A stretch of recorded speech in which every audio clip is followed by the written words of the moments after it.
Интересно, что сейчас происходит. Мы стали брать разные сферы, мы стали брать проекты не только в России. Где-то тут ноу-хау какое-то должно быть. Да, так не работает. Видит, кто из команды готов к изменениям, а кто нет. Добрый день, дорогие друзья! С вами снова я, Алексей Белов, и наш канал «Открытый бизнес» с историями о предпринимателях и для предпринимателей. Сегодня мы встречаемся с Кириллом Фомичевым. Это мой товарищ и эксперт по стратегическому маркетингу, предприниматель, совладелец нескольких компаний.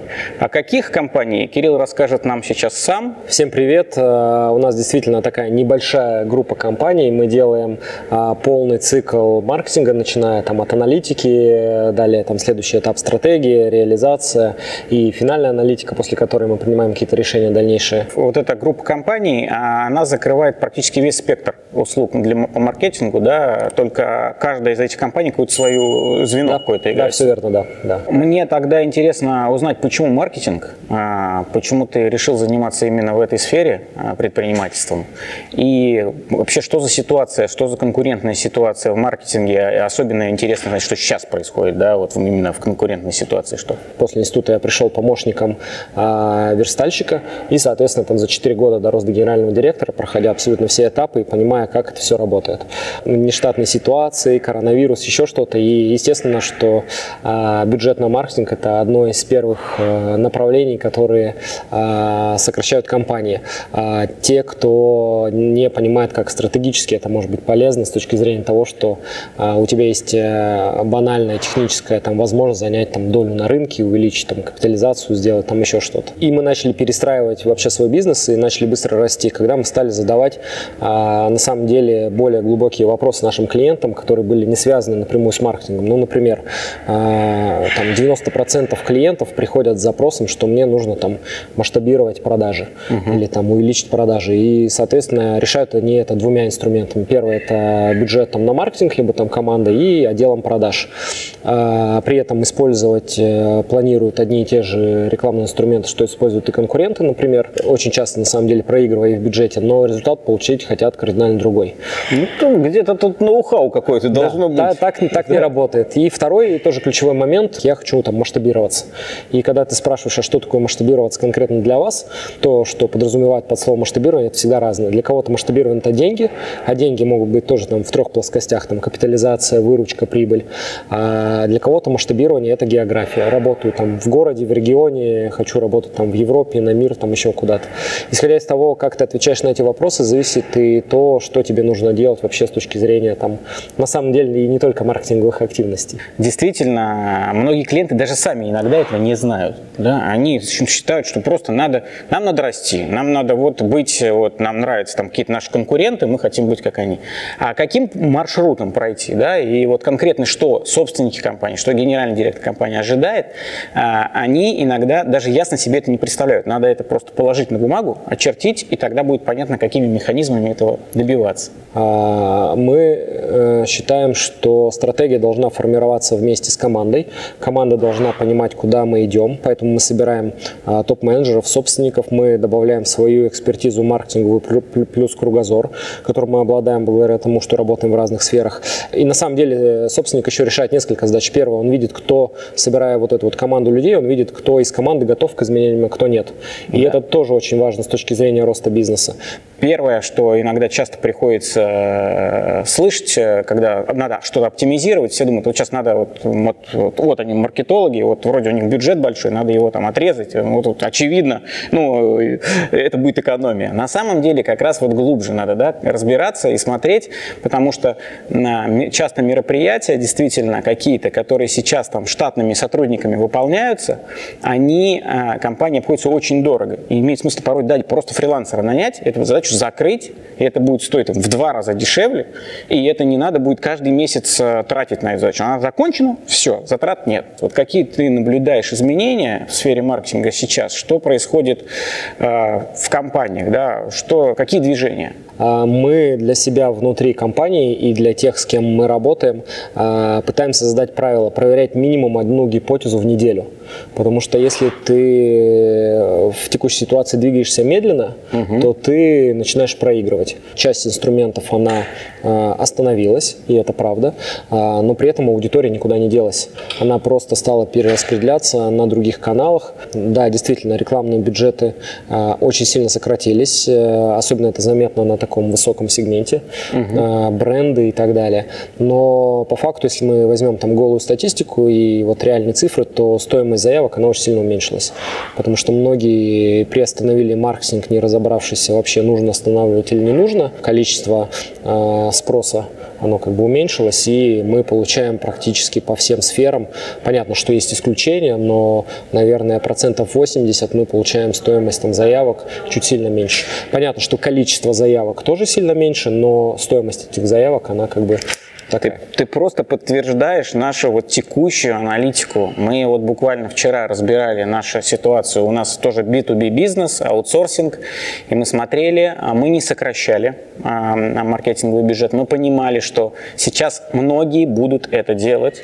Здесь же на самом деле логика простая. Ты в своем бизнесе должен понимать, по какой цене ты имеешь возможность привлекать клиента.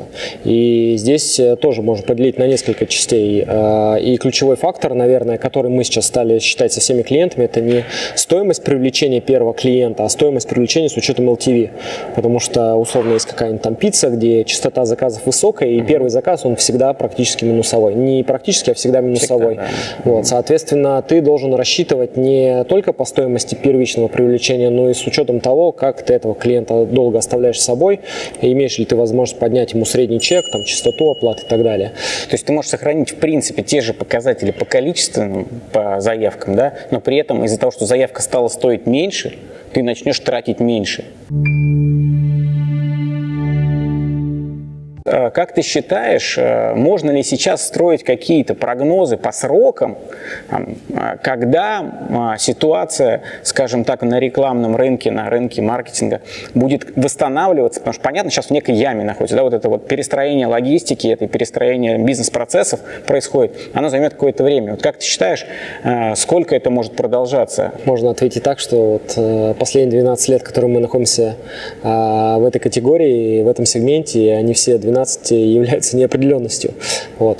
Но если как бы отталкиваться от той статистики, как это происходило там во времена кризиса, там, в 2008 году, там, в 2014, в пандемию и так далее, то где-то 2-3 месяца и происходила полная перестройка и понимание того, как будут бизнесы жить в новых условиях, как им нужно будет рекламироваться, как им нужно привлекать клиентов, потому что мы все-таки живем там в большой стране, и ежедневно большое количество людей производит и либо делает большое количество продуктов, услуг. Что вы внутри у себя, что-то поменяли, какие-то бизнес-процессы поменяли, может, какие-то затраты оптимизировали? Что у вас вот внутри происходит? Мы стали диверсифицировать портфель, мы стали брать разные сферы, мы стали брать проекты не только в России. Вот эта вот механика нам помогла сейчас как минимум сильно не просесть, полностью сохранить всю команду и продолжать, хоть и совершенно там другими темпами, не которыми мы планировали, расти и развиваться.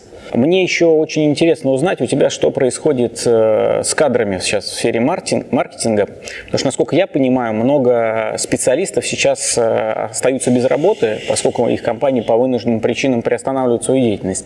Действительно, на рынок вышло большое количество качественных специалистов, профессиональных. При этом стоимость за этого специалиста для нас, как для компании, она как бы сильно ниже, чем это было условно там сколько-то месяцев назад. Это значит, что емкость предложения на рынке растет, соответственно, цены понижаются.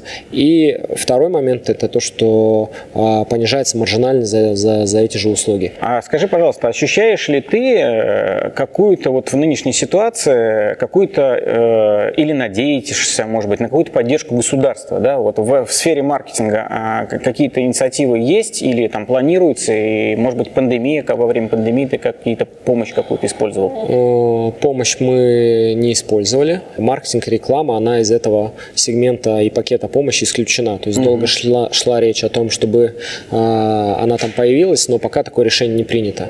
Вот. Какие возможности сейчас вот в этой ситуации для вашей компании и для сферы маркетинга могут открыться?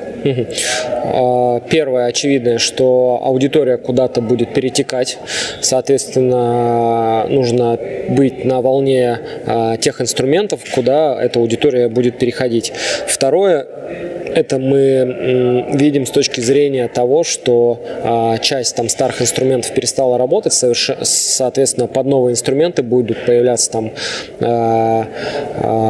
новые запросы от клиентов, которые нужно будет удовлетворять. Нужно постоянно поливать и повышать лояльность своих действующих клиентов. Точно. Потому что, особенно если ты предлагаешь им новые услуги, они уже имеют к тебе уровень доверия определенный, да, и ты говоришь: ребята, давайте мы сейчас попробуем сделать вот это. Мы делали стратегическую сессию в Дубае для проекта с доставкой продуктов, поделили там целевую аудиторию, которая нам нужны, и мы поняли, что условно там для нас одним из самых интересных является сегмент спортсменов, потому что они заказывают качественные продукты с большим чеком, часто и так далее.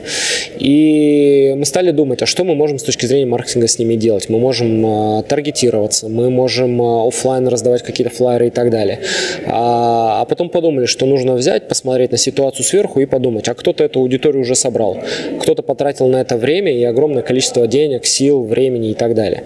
И мы взяли и как предприниматели пришли к предпринимателям в фитнес-центры, которые находятся в нужных нам локациях, и сказали, что, друзья, мы понимаем, что вы заработали уже на карточках там условно на год вперед, и мы хотим вам помочь еще дозаработать, и предложили оплату вперед деньгами за то, чтобы мы получили доступ к этой аудитории. При этом мы взамен готовы были еще частью своей аудитории, которую мы успели уже собрать, поделиться с ними. И таким как бы способом мы сэкономили, на самом деле, наверное, самое главное не деньги, а время, которое мы могли потратить на то, чтобы эту аудиторию собрать, прогревая аудиторию тех, кто у нас никогда не купит. Партнерство очень классная тема. Я думаю, в нынешней ситуации она особое значение новое начинает иметь. И последний мой вопрос на тебе на сегодня – это твои рекомендации предпринимателям, что сейчас стоит делать в сфере маркетинговых инициатив, скажем так, и чего не стоит делать. Здесь, наверное, не будет никакого уникального рецепта. Мы сейчас на практике видим, что выстреливают очень нестандартные ходы, которые даже мы не предлагали там нашим клиентам-партнерам несколько месяцев назад. Попробовав там разные команды и инструменты, понять, где гипотеза будет отрабатывать. Потому что сейчас в той неопределенности, которая есть, нельзя сказать очевидно, что вам нужно всем идти в этот инструмент. Так, скорее всего, работать не будет, потому что так думают все. Да. Друзья, в общем, пробуйте, тестируйте различные гипотезы. Кирилл, спасибо тебе большое. Был рад, что мы с тобой сегодня встретились. Пожалуйста. Удачи тебе, твоему бизнесу, здоровья, и чтобы все развивалось. И наша ситуация в стране обязательно улучшится, потому что компании станут сильнее. Правильно, верно. Все. Всем спасибо. Пока-пока. Подписывайтесь, не забывайте на канал, и все у вас тоже будет прекрасно.